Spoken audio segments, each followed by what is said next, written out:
एक गरीब लोहार का बेटा जो बचपन में साइकिलें ठीक करता था, उसे पढ़ाई से ज्यादा औजारों से प्यार था। 16 की उम्र में स्कूल छोड़कर मैकेनिक का काम शुरू किया, लेकिन सपने देखना नहीं छोड़ा। कड़ी मेहनत, संघर्ष और जुनून के दम पर उस लड़के ने एक ऐसा नाम कमाया जिसे दुनिया होंडा के नाम से जानती है। नमस्कार, मेरा नाम कंचन है। आप देख रहे हैं जन दर्पण का खास प्रोग्राम दिन विशेष।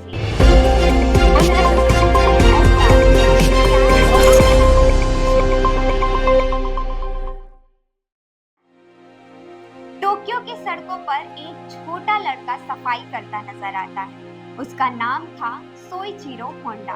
उम्र सिर्फ 16 साल। पढ़ाई छोड़कर नौकरी की तलाश में निकले थे।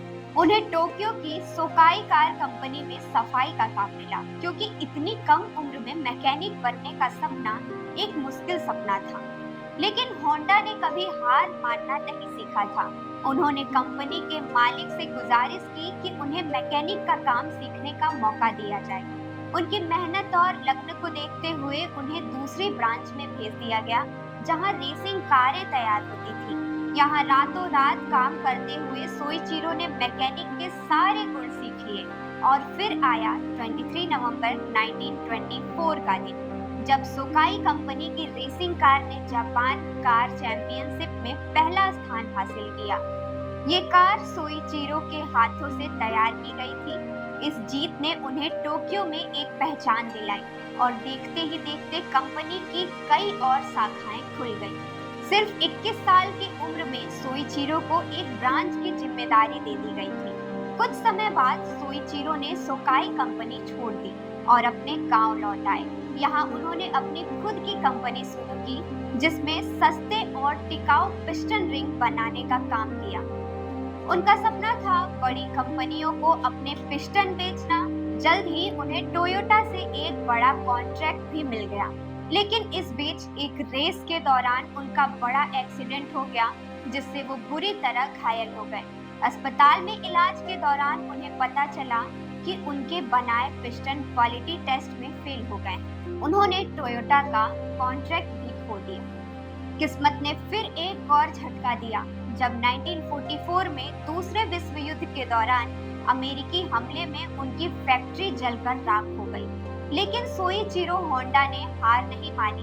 उन्होंने फैक्ट्री के बचे हुए अवशेषों को बेचकर एक नई शुरुआत की। 1946 में उन्होंने होंडा टेक्निकल रिसर्च इंस्टीट्यूट खोला।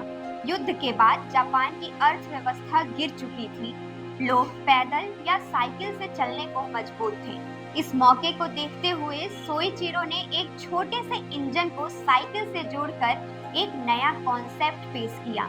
ये बाइक लोगों को बहुत पसंद आई और फिर शुरू हुआ होंडा की सफलता का सफर। 24 सितंबर सन 1948 का दिन बड़ा ही खास था, क्योंकि इस दिन सोइचिरो ने होंडा कंपनी की नींव रखी।